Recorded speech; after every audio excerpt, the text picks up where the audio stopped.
नमस्कार, देश की बात में हाजिर हैं। पहले खबर बिहार से। विपक्ष यहां पर सक्रिय हो रहा है। आज आरजेडी कार्यकर्ताओं ने विधानसभा का घेराव किया तो जमकर बवाल देखने को मिला। बिना इजाजत विधानसभा की ओर बढ़ने के कारण पुलिस ने लाठीचार्ज किया और वाटर कैनन का इस्तेमाल भी किया। बाद में आरजेडी नेता तेजस्वी और तेजप्रताप यादव को हिरासत में लिया गया।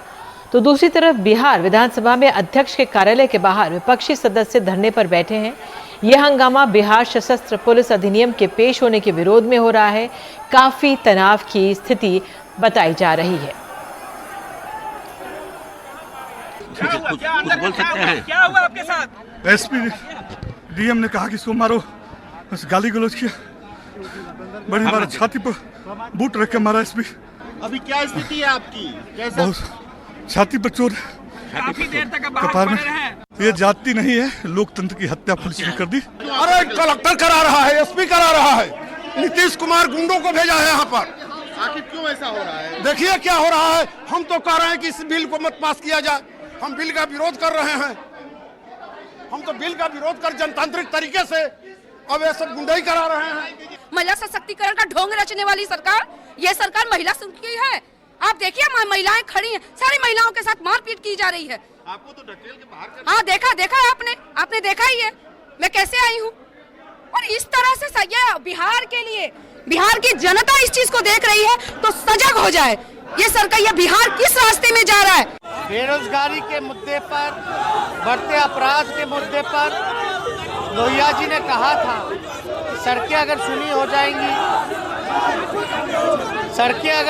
जाएंगी, तो आपका जो सदन है वो खामोश हो जाएगा। अब इसलिए हम लोग सब लोग जो है मजबूती के साथ बेरोजगारी के मुद्दे पर जो है हम लोग एकजुट हैं।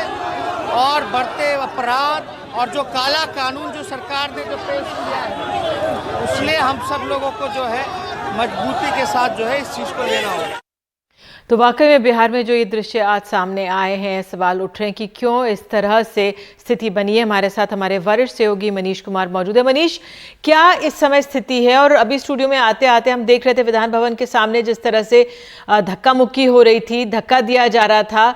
ये सिर्फ आरजेडी के लोग हैं, विपक्ष एकजुट है, क्या स्थिति है इस समय वहां पर?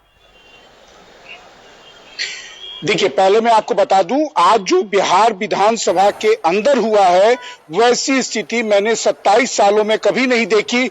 मुझसे कई सारे ऐसे वरिष्ठ सहयोगी हैं जिन्होंने इस विधानसभा को पिछले 40 वर्षों में देखा है। उन्होंने कभी नहीं देखा कि विधानसभा के स्पीकर के चेंबर के बाहर जो है वहां पर जो जिला पुलिस के जवानों को बुलाया गया, जो डीएम और एसपी थे, वहां पर विधायकों की पिटाई की है।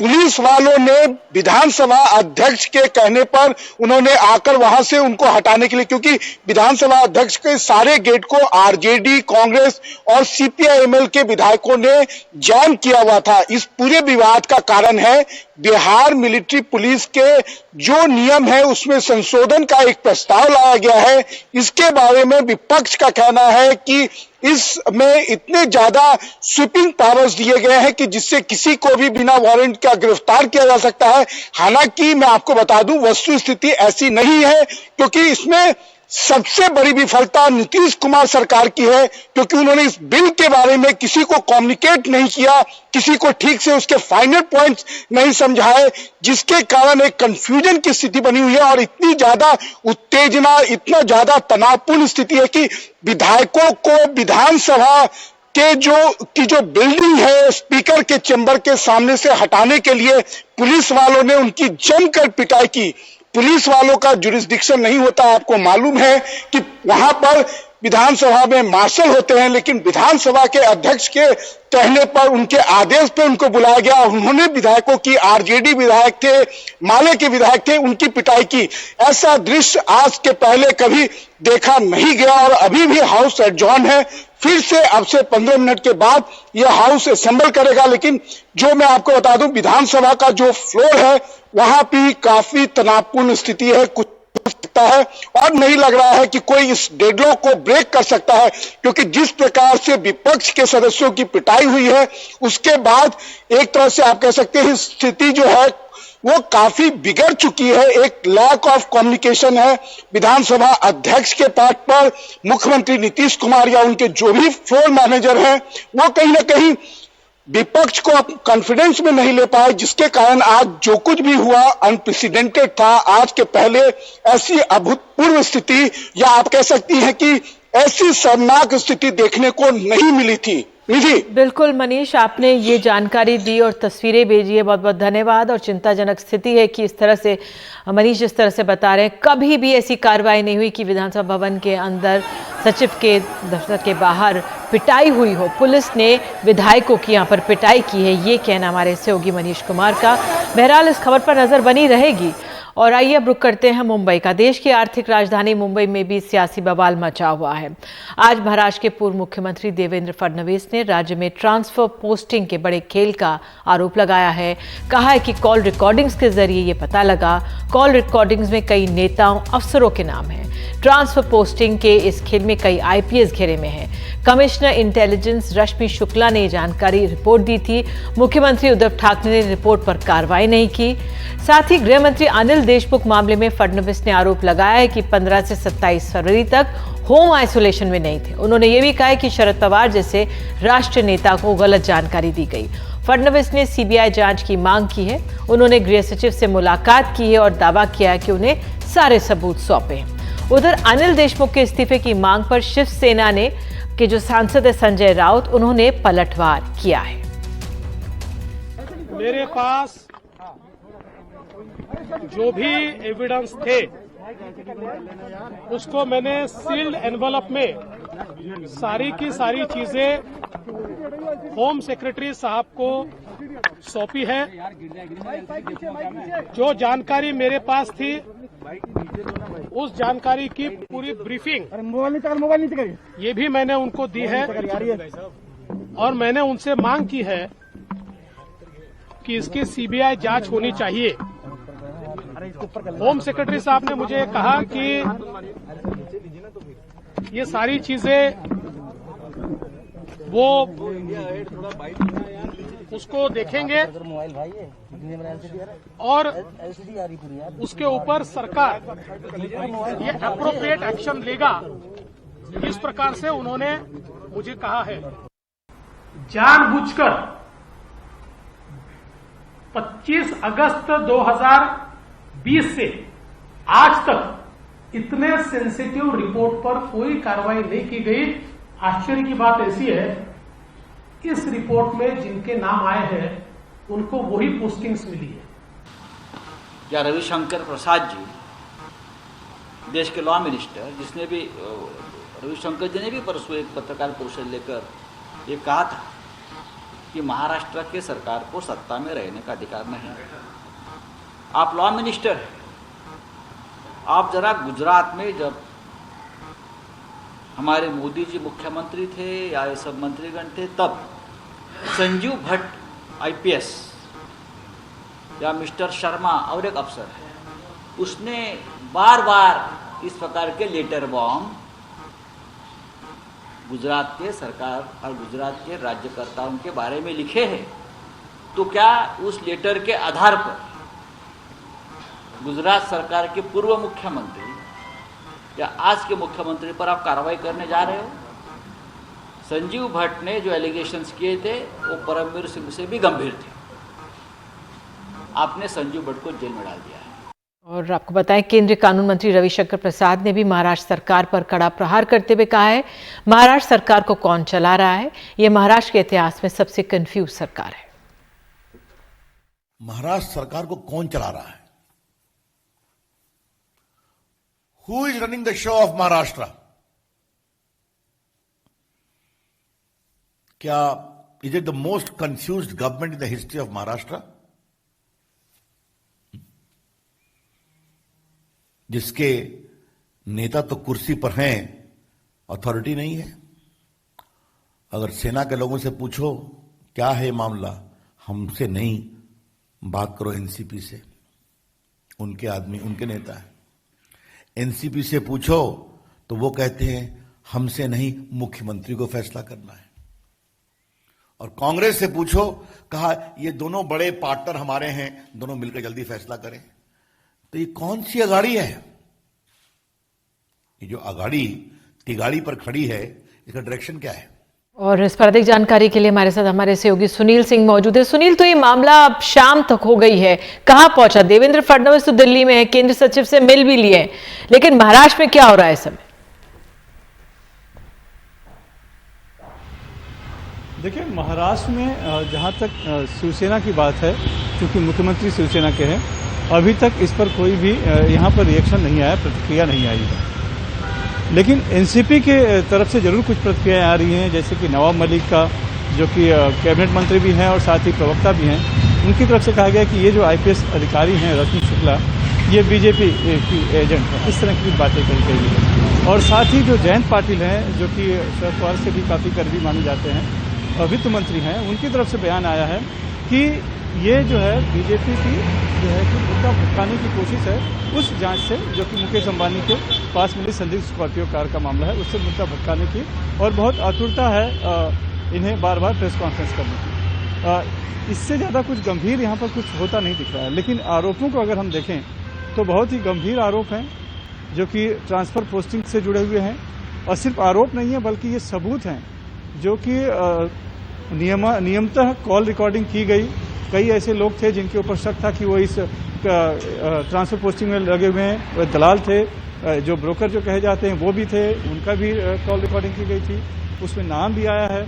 और साथ में ही उसमें 29 ऐसे अफसरों का नाम भी दिया गया है जिन्होंने कि जो इनसे संपर्क में थे और जिनकी ट्रांसफर पोस्टिंग हुई है और उसी पद पर हुई है जिसके लिए बात की जा रही थी जी। साथ में कुछ 4 बड़े आईपीएस अफसरों का भी नाम दिया गया है, लेकिन वो उनकी पोस्टिंग वहां पर नहीं हुई थी। तो बहुत ही गंभीर वैसे देखा जाए तो मामला है, और सीधे सीधे सबूतों के साथ है जिस पर सरकार ने कार्रवाई करनी चाहिए थी। लेकिन अगस्त 2020 से ये मुख्यमंत्री के पास पड़ा था, बाद में गृह मंत्री के पास गया, इस पर कार्रवाई नहीं हुई। उल्टे उस आईपीएस अफसर रश्मि शुक्ला, जिन्होंने कि इस पूरे मामले का खुलासा किया था, रिकॉर्डिंग कराई थी, उनको ही एक तरह से दरकिनार करने की कोशिश की गई है। जी जी, आप सुनील बने रहिए। तो अंबानी के घर के बाहर विस्फोटकों से लैस गाड़ी और मनसुख हिरेन मौत मामले में एटीएस महाराष्ट्र के जो प्रमुख हैं जयजीत सिंह ने कहा है कि 8 तारीख की पूछताछ में सचिन वजय ने कार के इस्तेमाल से इनकार किया था। फिर एटीएस टेक्निकल जांच के बाद एक सिम कार्ड के जरिए बुकी तक पहुंची। वहीं विनायक शिंदे ने मनसुख को कॉल किया और फिर हत्या को अंजाम दिया। एटीएस प्रमुख ने कहा है कि हमारे पास बहुत नाम और संदिग्ध है, सभी की जांच चल रही है। उन्होंने कहा कि 26 मार्च को हम एनआईए की अदालत से सचिन वजय की हिरासत की मांग करेंगे। और आपको ये भी बता दें कि सचिन वजय कांड में अब एक और कार की एंट्री हो गई है। मुंबई एटीएस ने दमन से एक काली रंग की वॉल्वो कार जब्त की है। कार के एक बड़े कारोबारी की बताई जा रही है, लेकिन मनसुख हिरेन केस में इसकी क्या भूमिका भी साफ है। कुल मिलाकर केस में ये 6ठी कार है जिसे जब्त किया गया है। और आपको ये भी बता दें कि हमारे साथ अब सुनील तो बने हुए हैं। सुनील, तो जो ये वाला मामला था, अंबानी के घर के बाहर विस्फोटकों से बड़ी गाड़ी थी और ये तमाम गाड़ियां जो जब्त हुई हैं, कुल मिलाकर ये मामला अब कहां पहुंचा है?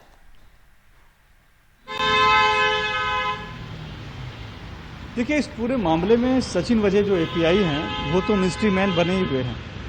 आज एक नया जो खुलासा हुआ ये कि एनआईए की टीम ने कल उस होटल में जाकर तलाशी ली थी जहां पर कि 16 तारीख से 20 फरवरी तक सचिन वजय रुके हुए थे। उस दौरान ये सीसीटीवी फुटेज से ये पता चला कि तकरीबन 5 बैग उन्होंने वहां पे लिया था और किसी से मुलाकात भी की थी। लेकिन जो और बात उभर कर आई वो ये आई कि आधार कार्ड जो होटल में बुकिंग के लिए दिया जाता है वो उन्होंने फर्जी बनवाया था। तस्वीर अपनी लगाई थी लेकिन नाम जो है दूसरे का था। और दूसरी बात, अगर मनसुख मर्डर की बात हम करें तो उसमें भी कुछ बड़े खुलासे हुए हैं, जैसे कि अब एक नई कार की एंट्री हो गई है और वो है वॉल्वो। इसके पहले 5 कारें जब्त हो चुकी हैं, जिसमें से कि 2 मर्सिडीज कार हैं, इसके अलावा एक लैंड क्रूजर है और ये नई कार आ गई है। और इस कार का कहीं न कहीं इस्तेमाल हुआ है मनसुख हिरेन की हत्या में।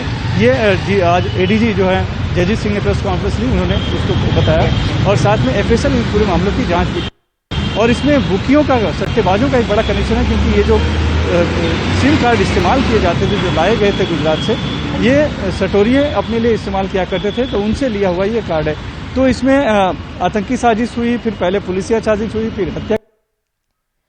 बिल्कुल ट्रांसफर बम आ गया है, रिकॉर्डिंग बम आ गया, और इसके साथ में ही चोरियों का भी पूरा का पूरा एक रैकेट इसके तहत दिखाई पड़ रहा है, जिससे सचिन वजह जुड़े हुए थे। बिल्कुल, इस जानकारी के लिए सुनील आपका बहुत बहुत धन्यवाद।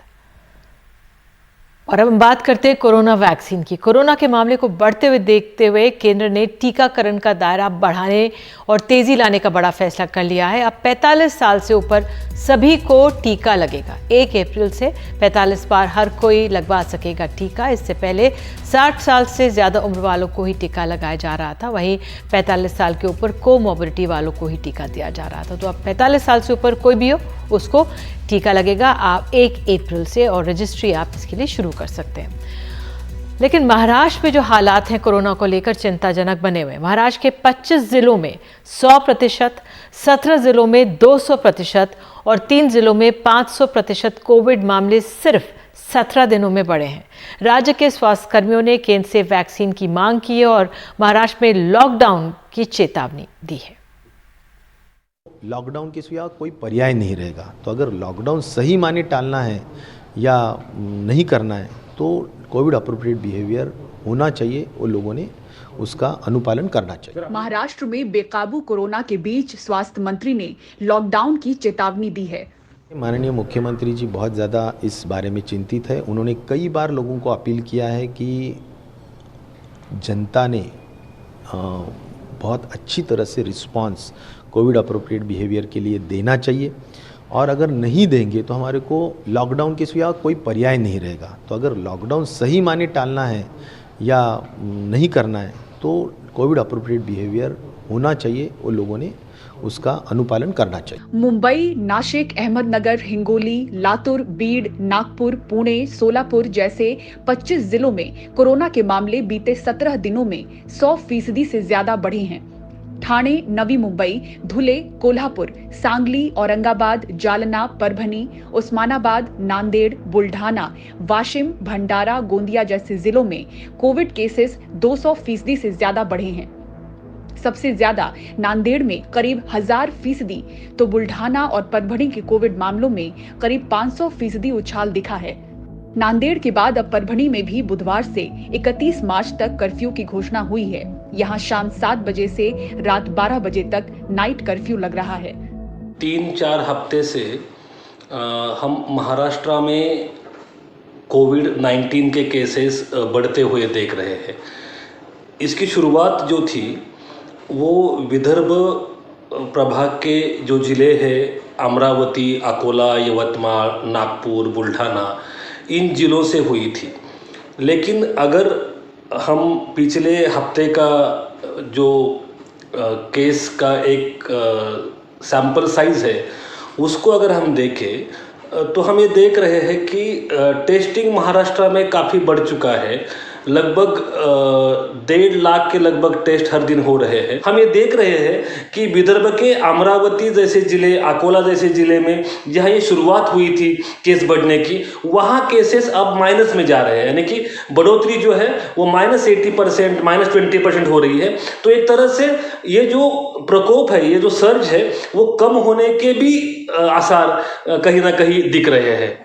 बढ़ते मामलों के बीच राज्य में टीका लगाने की रफ्तार भी बढ़ी है। अब तक 45 लाख लोगों को टीका लग चुका है। स्वास्थ्य मंत्री ने केंद्र से ये मांग दोहराई है कि वो हर हफ्ते राज्य को 20 लाख वैक्सीन मुहैया कराए। मुंबई से गणेश परब के साथ पूजा भारद्वाज की रिपोर्ट, एनडीटीवी इंडिया के लिए। और देश की बात में आगे है 5 राज्यों में हो रहे विधानसभा चुनावों का प्रचार का जो रंग है वो बंगाल में अभिनेता मिथुन चक्रवर्ती का नाम बीजेपी उम्मीदवारों की आखिरी लिस्ट में नहीं।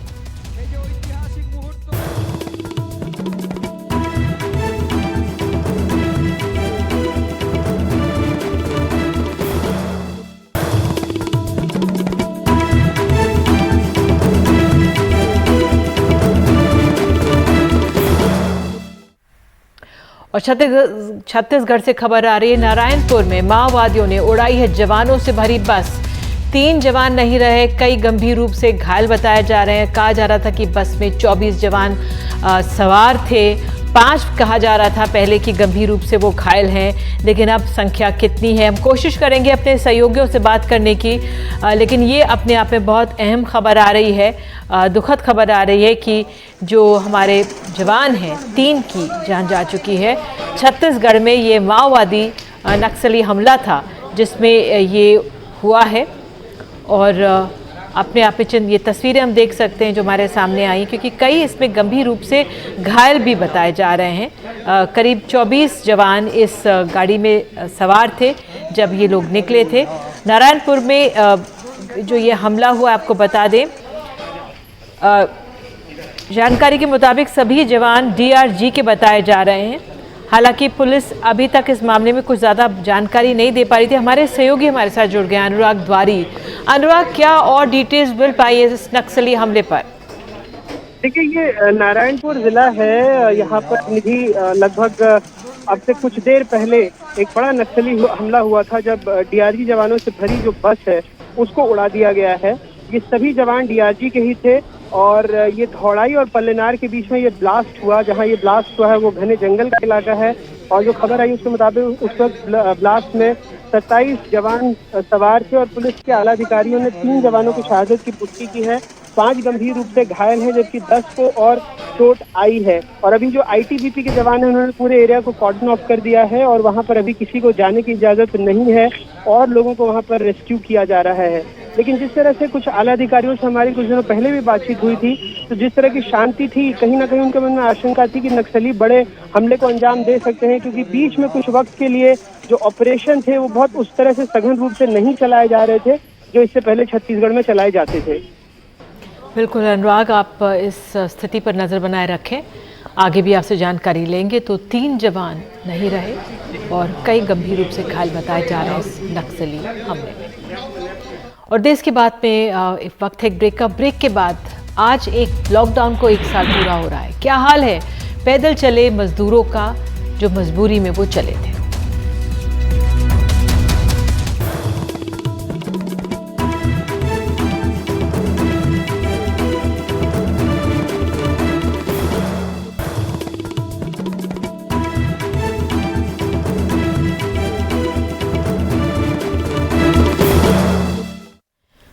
ठीक 1 साल पहले आज ही के दिन प्रधानमंत्री ने लॉकडाउन का ऐलान किया था। अगले दिन मजदूर शहरों को छोड़ घरों की तरफ लौटने लगे थे। लाखों लोगों को सैकड़ों मील चलना पड़ा था। इस 1 साल में मजदूर वापस शहर तो लौटे हैं, लेकिन उनकी तकलीफें घटी नहीं हैं। देखिए ये रिपोर्ट। और ये आसपास आकर के इसलिए खड़े हुए हैं कि जब हम गाड़ी से उतरे तो इनको लगा कि कोई काम देने आया है और उस उम्मीद के साथ मेरे तरफ आए। ये वो मजदूर हैं जो लॉकडाउन के दौरान आपको सड़कों पर चलते हुए अपने गांव जाते हुए सैकड़ों किलोमीटर दिखे होंगे। कुछ तो अपने गांव तक नहीं पहुंच पाए, एक्सीडेंट में मौत हो गई, भूख से मौत हो गई। लेकिन 1 साल हो गया है लॉकडाउन का, ये वापस आए हैं। तो आप भी गांव गए थे? जी सर, गया था। आए हैं वापस, क्या बदला? कुछ बदला?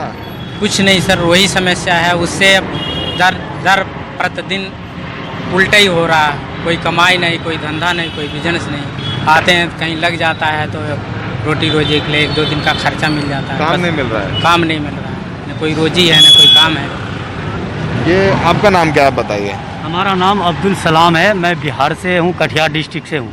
तो लॉकडाउन में घर गए थे, कैसे गए? मैं लॉकडाउन में जब यहाँ लगा था, बहुत स्थिति खराब होने के कारण पुलिसों से आप कानूनों से डरते डरते भी गया था। तो ट्रक में कहीं ट्रक मिला तो ट्रक से गए, कहीं पैदल चलना पड़ा, कहीं बहुत तकलीफ़ों से गया। जब तकलीफ़ से गया तो वहाँ भी घर में भी ऐसी हालत थी कि खाने तक का हालात ख़राब था। फिर जब लॉकडाउन थोड़ा से ठीक हुआ तो यहाँ आए तो यहाँ भी वही हाल है जो पहले लॉकडाउन में था, वही हाल अभी भी है। और इतनी मजबूरी है कि शायद कह नहीं सकते हैं, और कहें भी तो कैसे कहें। क्यों? काम नहीं मिल रहा है? काम नहीं मिलता है। अगर आप अपने घर से निकलें, पास के चौराहे में जाएं तो आपको ये मजदूर बैठे नजर आ जाएंगे। सरकार से तो उम्मीद नहीं है, लेकिन आप अगर कुछ मदद कर पाएं इनकी तो ज़रूर करें। घर पे कोई काम कराना हो तो इनको काम करने के लिए ले जाएं।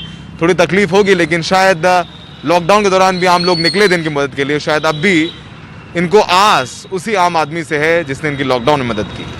सहयोगी मनोज ठाकुर के साथ दिल्ली से सौरभ शुक्ला, NDTV इंडिया। खेला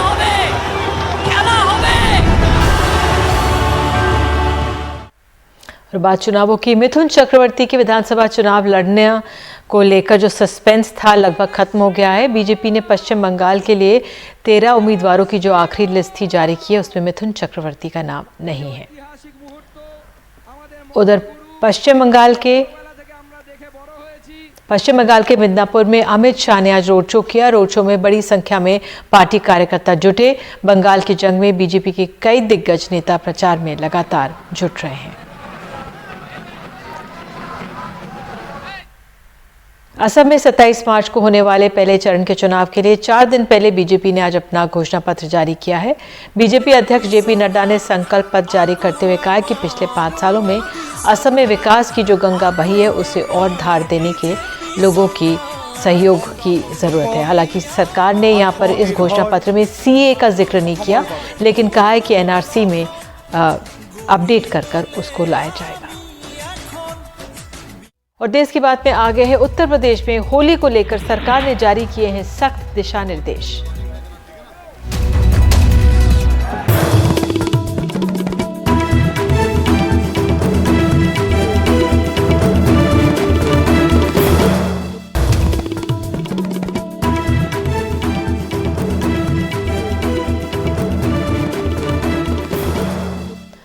होली पास आ रही है और कोविड के मामले बढ़ रहे हैं। उत्तर प्रदेश सरकार ने फील्ड के सभी अफसरों को लिखा है कि बिना इजाजत या कोविड प्रोटोकॉल पर अमल के बिना लोगों को एक जगह जुटने की इजाजत ना दी जाए। हालांकि जमीन पर नजारे कुछ और हैं। आलोक पांडे की रिपोर्ट।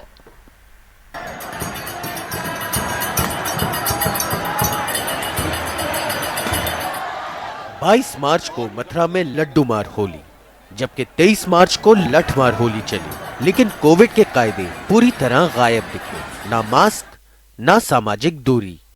कोरोना की बात की जाए, कौन है कोरोना, कैसे कोरोना, भाई हमें ना पता। ब्रिजवासिन के लिए चुनाव है तो कोरोना तो बिल्कुल भाग गया है और हम सबकी चोरी जी के रंग में रंगे हैं। बीते 10 दिन में यूपी में कोविड के मामले तेजी से बढ़े हैं। 12 मार्च को जहां राज्य में 167 नए मामले थे, 22 मार्च को 542 हो गए। अब होली को लेकर सरकार चिंतित है। आज दोपहर यूपी के मुख्य सचिव ने फील्ड के अफसरों को चिट्ठी लिखी। कहा कि बिना इजाजत के कोई जुलूस या जुटान ना हो। 60 साल से ऊपर वाले और 10 साल से कम के बच्चे भीड़ में ना हो। कोरोना वाले राज्यों से यूपी आने वालों का कोविड टेस्ट हो। लेकिन असली चुनौती इन्हें जमीन पर लागू करने की होगी। मथुरा से आलोक पांडे की रिपोर्ट, एनडीटीवी इंडिया।